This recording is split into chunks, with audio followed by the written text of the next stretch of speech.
મિત્રો, ગુજરાતના આ ઝોનમાં 27 જુલાઈ સુધી અતિ ભારે વરસાદના એલર્ટની હવામાન વિભાગે આગાહી કરી છે. હવામાન વિભાગની આગાહી મુજબ દક્ષિણ ગુજરાત બાદ હાલ મધ્ય ગુજરાતને મેઘરાજા ઘમરોડી રહ્યા છે.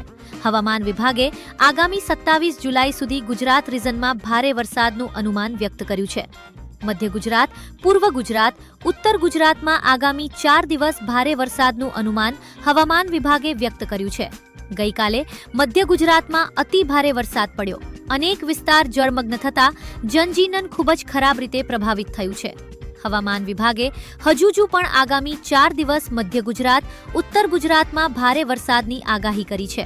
અમદાવાદમાં 12 ઇંચથી વધુ વરસાદ પડતા મોટાભાગના વિસ્તારમાં જળબંબાકારની સ્થિતિ છે. હાલ ગુજરાત પર વરસાદ લાવતી સિસ્ટમ એક્ટિવ થતા મધ્ય ગુજરાતમાં અતિ ભારે વરસાદ વરસી રહ્યો છે. ખાસ કરીને મધ્ય ગુજરાત પર શિયર ઝોન બન્યું છે, જેના કારણે સતત ભારે વરસાદ પડી રહ્યો છે. નોંધનીય છે કે વેસ્ટર્ન ડિસ્ટર્બન્સની અસર અને સાયક્લોનિક સર્ક્યુલેશનના રાજસ્થાન પરથી પસાર થતા ગુજરાત રીજનમાં હાલ સારો વરસાદ પડી રહ્યો છે. ખાસ કરીને 27 જુલાઈ સુધી ઉત્તર ગુજરાત, પૂર્વ ગુજરાત, મધ્ય ગુજરાત, દક્ષિણ ગુજરાતમાં અતિ ભારે વરસાદ પડી શકે છે. હવામાન વિભાગની આગાહી મુજબ આ જિલ્લામાં રેડ એલર્ટ જેવી સ્થિતિ થવાની શક્યતા છે, જેમાં ખેડા, આણંદ, અમદાવાદ, ગાંધીનગર, મહેસાણા, પંચમહાલ, દાહોદ, મહીસાગર, મોરબી, સુરેન્દ્રનગરના કેટલાક વિસ્તારમાં આજે ભારેથી અતિભારે વરસાદની શક્યતા છે. આ સિવાય ભાવનગર, બોટાદ, વડોદરા, ભરૂચ, તાપી, વલસાડ, ડાંગ, નર્મદા, છોટાઉદેપુર, પંચમહાલ, આણંદ, મહેસાણા, વાવ, થરાદમાં મધ્યમથી ભારે વરસાદ પડી શકે છે. વાત કરીએ અમદાવાદની, તો અમદાવાદમાં ભારે વરસાદથી જનજીવન પ્રભાવિત થયું છે. અમદાવાદમાં ભારે વરસાદના કારણે મોટા ભાગના વિસ્તારમાં જળબંબાકારની સ્થિતિ છે. સેલા, બોપલ, આનંદનગર, પ્રહલાદનગર, શાહીબાગ સહિતના વિસ્તાર પાણીમાં ગરકાવ થઈ જતા ખાસ કરીને વાહન ચાલકો પારવાર મુશ્કેલીનો સામનો કરી રહ્યા છે. ગુજરાતમાં છેલ્લા 24 કલાક દરમિયાન મેઘરાજાએ તોફાની બેટિંગ કરી છે. રાજ્યના 255 તાલુકામાં નોંધપાત્ર વરસાદ વરસતા અનેક શહેરો અને ગામોમાં જળબંબાકારની સ્થિતિ સર્જાઈ છે. સૌથી વધુ 19.96 ઇંચ વરસાદ ખેડાના મહેમદાબાદમાં નોંધાયો છે. બીજી તરફ અમદાવાદ શહેરમાં સરેરાશ 12 ઇંચથી વધુ વરસાદ પડતા જનજીવન અસ્તવ્યસ્ત બન્યું હતું. ભારે વરસાદને પગલે વાસણા બેરેજના 22 દરવાજા ખોલીને સાબરમતી નદીમાં પાણી છોડવામાં આવ્યું છે. જ્યારે મોડી રાત્રે વરસાદનું જોર ઘટતા શહેરના તમામ અંડરપાસ ફરી વાહન વ્યવહાર માટે ખુલ્લા મૂકવામાં આવ્યા છે. હવામાન વિભાગે 16 રાજ્યોમાં ભારે વરસાદનું એલર્ટ અને 75ની ઝડપે પવન ફૂંકાશે તેવી શક્યતા વ્યક્ત કરી છે. ચોમાસાની આક્રમક સ્થિતિ વચ્ચે હવામાન વિભાગે વધુ એક મુશ્કેલી વધારતું એલર્ટ આપ્યું છે. આજે 24 જુલાઈએ યુપી, બિહાર સહિત 15 રાજ્યોમાં ભારે વરસાદ અને વાવાઝોડાની આગાહી છે. 70 થી 80 કિલોમીટરની ઝડપે પવન ફૂંકાવાની શક્યતા છે. પૂર્વના રાજ્યોમાં મુશ્કેલીઓ સૌથી વધુ વધી શકે છે, જ્યાં વીજળીના કકડાકા અને વીજળી પડી શકે છે. પહાડી વિસ્તારોની યાત્રા કરનારા લોકો માટે ખાસ એડવાઇઝરી જાહેર કરવામાં આવી છે. મેદાની વિસ્તારોના કેટલાક જિલ્લાઓમાં કરા પડવાની ચેતવણી છે.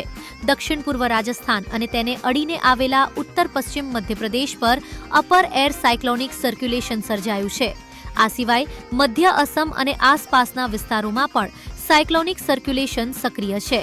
તેમજ મિત્રો, દેશના 16 રાજ્યોમાં વરસાદ અને વાવાઝોડાની ચેતવણી વિશે વાત કરીએ તે પહેલા જે પણ મિત્રો અત્યારે આ સમાચાર જોઈ રહ્યા છે એમને વિનંતી છે કે આ વિડીયોને લાઇક કરી દેજો અને ગુજ્જુ સંદેશ ન્યૂઝ ચેનલને સબસ્ક્રાઇબ કરી લેજો, જે આ ચેનલ પરથી આવતા હવામાનના તાજા અને ઉપયોગી સમાચાર આપને મળતા રહે.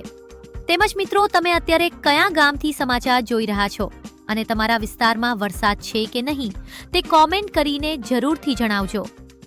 તો શ્રોતા મિત્રો, આઈએમડીના જણાવ્યા અનુસાર આજે 24 જુલાઈના રોજ દેશના 16 રાજ્યો યુપી, બિહાર, દિલ્હી, હરિયાણા, રાજસ્થાન, ઉત્તરાખંડ, પંજાબ, હિમાચલ, જમ્મુ કાશ્મીર, ઝારખંડ, છત્તીસગઢ, મધ્યપ્રદેશ, પશ્ચિમ બંગાળ, ઓડિશા, ગુજરાત અને મહારાષ્ટ્રમાં ભારે વરસાદ અને વાવાઝોડાનું એલર્ટ છે. આ દરમિયાન 80 કિલોમીટરની ઝડપે પવન ફૂંકાઈ શકે છે. પૂર્વના કેટલાક જિલ્લાઓમાં કરા પડવાની સંભાવના છે. ત્યારબાદ જાણીએ 3 જિલ્લામાં અત્યંત ભારે વરસાદનું રેડ એલર્ટ અને 29 જુલાઈ સુધીનું તારીખવાર વેધર અપડેટ.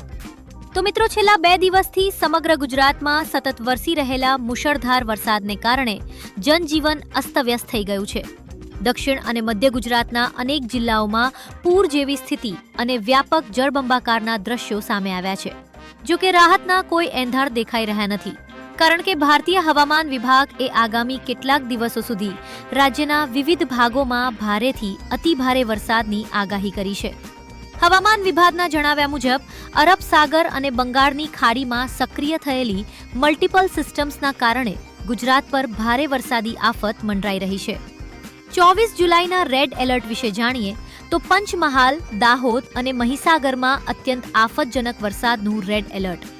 સાબરકાંઠા, ગાંધીનગર, અરવલ્લી, ખેડા, અમદાવાદ, આણંદ, વડોદરા, છોટાઉદેપુર, ભરૂચ, સુરત, નવસારી, વલસાડ, દમણ, દાદરા નગર હવેલી અને સુરેન્દ્રનગરમાં ઓરેન્જ એલર્ટ. જ્યારે ઉત્તર ગુજરાત અને સૌરાષ્ટ્રના બાકીના જિલ્લાઓમાં યલો એલર્ટ. 25 જુલાઈના ઓરેન્જ અને યલો એલર્ટની આવતા કરીએ તો સાબરકાંઠા અને અરવલ્લી જિલ્લામાં અતિભારે વરસાદ માટે ઓરેન્જ એલર્ટ. રાજ્યના બાકીના ભાગોમાં 30થી 40 કિલોમીટરની ઝડપે પવન, વીજળીના કડાકા ભડાકા સાથે હળવાથી મધ્યમ અને છૂટાછવાયા ભારે વરસાદનું યલો એલર્ટ આપવામાં આવ્યું છે. ત્યારબાદ 26 જુલાઈની વાત કરીએ તો 26 જુલાઈએ સાબરકાંઠા અને બનાસકાંઠા જિલ્લામાં અતિભારે વરસાદનું ઓરેન્જ એલર્ટ. બાકીના તમામ જિલ્લાઓમાં ગાજવીજ અને પવન સાથે હળવાથી મધ્યમ વરસાદની શક્યતા છે. તેમજ 27 જુલાઈના યલો એલર્ટ વિશે જાણીએ તો બનાસકાંઠા, વાવ-થરાદ, પાટણ, મહેસાણા અને સાબરકાંઠામાં ભારે વરસાદ. બાકીના ગુજરાતમાં ગાજવીજ સાથે હળવાથી મધ્યમ વરસાદી ઝાપટા પાડી શકે છે. તેમજ 28 જુલાઈએ માત્ર બનાસકાંઠા, વાવ-થરાદ, પાટણ, મહેસાણા અને સાબરકાંઠામાં યલો એલર્ટ રહેશે. જ્યારે 29 જુલાઈથી સમગ્ર રાજ્યમાં વરસાદનું જોર ઘટીને માત્ર હળવાથી મધ્યમ વરસાદની સંભાવના છે. ત્યારબાદ અંબાલાલ પટેલની મોટી આગાહી વિશે જાણીએ તો હવામાન નિષ્ણાંત અંબાલાલ પટેલ દ્વારા કરવામાં આવેલી નવીનતમ આગાહી અનુસાર આજે સમગ્ર ગુજરાત રાજ્યમાં ભારે વરસાદની પ્રબળ શક્યતા સેવાઈ રહી છે. ખાસ કરીને ઉત્તર ગુજરાતના વિસ્તારોમાં અતિભારે વરસાદ વરસવાને કારણે સ્થાનિક નદીઓમાં પૂરની ગંભીર સ્થિતિ સર્જાવાની પૂરી આશંકા છે. આજના દિવસે સમગ્ર રાજ્યમાં વરસાદી સિસ્ટમ સક્રિય રહેવાની હોવાથી નાગરિકો અને તંત્રને સાવચેત રહેવા માટે ખાસ સૂચના આપવામાં આવી છે. અમદાવાદ અને ગાંધીનગરમાં જળબંબાકારની આશંકા. પાટનગર, ગાંધીનગર તેમજ મોટા શહેરો એવા અમદાવાદમાં પણ આજે ગાજવીજ સાથે હળવાથી ભારે વરસાદ પડવાની પૂરી સંભાવના છે. નીચાણવાળા વિસ્તારોમાં પાણી ભરાવાની સમસ્યા સર્જાઈ શકે છે, જેને ધ્યાનમાં રાખીને જનજીવન પ્રભાવિત ન થાય તે માટે તંત્ર અને નાગરિકોએ પૂરતી કાળજી રાખવી અનિવાર્ય છે. આવતીકાલથી વરસાદની આ સિસ્ટમ થોડી હળવી થવાની શક્યતા છે, પરંતુ આજનો દિવસ અત્યંત મહત્વનો સાબિત થશે. સૌરાષ્ટ્ર, કચ્છ અને દક્ષિણ ગુજરાતમાં મેઘરાજાની ધમાકેદાર એન્ટ્રી રાજકોટ તેમજ આસપાસના ભાગોમાં વાવણી લાયક સારો વરસાદ પડવાની સંભાવના છે, જે ખેડૂતો માટે ખૂબ જ રાહતના સમાચાર છે. આ ઉપરાંત કચ્છના ભાગોમાં પણ હળવાથી ભારે વરસાદ થવાથી લાંબા સમયથી ચાલી રહેલી દુષ્કાળની સ્થિતિ હળવી થતી જણાશે. જામનગર, દ્વારકા, પોરબંદર તેમજ સુરેન્દ્રનગરના હળવદ અને ધ્રાંગધ્રા પંથકમાં પણ વરસાદની આગાહી કરવામાં આવી છે, જ્યારે દક્ષિણ ગુજરાતમાં પણ ભારે વરસાદ પડી શકે છે. નર્મદા ડેમની સપાટી વધશે અને ખેડૂતો માટે ખાસ સલાહ.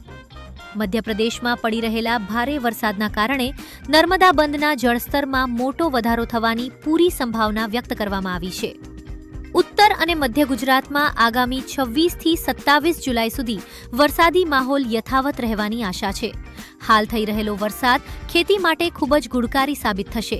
છતાં અંબાલાલ પટેલે ખેડૂતોને વરાપ થયા બાદ જ પોતાના કૃષિ કાર્યો આગળ વધારવાની મહત્વપૂર્ણ સલાહ આપી છે.